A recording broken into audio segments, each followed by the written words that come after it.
कितने बड़े बड़े पेड़ काट के इसका वुडवर्क में काम आते हैं। अगर पेड़ ना काटे तो भी अच्छा, अगर नहीं तो फिर वुडवर्क में नहीं काम है, वुडवर्क का काम कैसे होगा।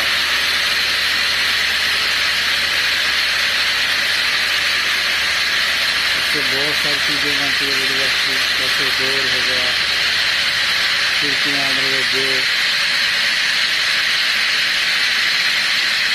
तो कितनी कितनी बड़ी सिल्ली है।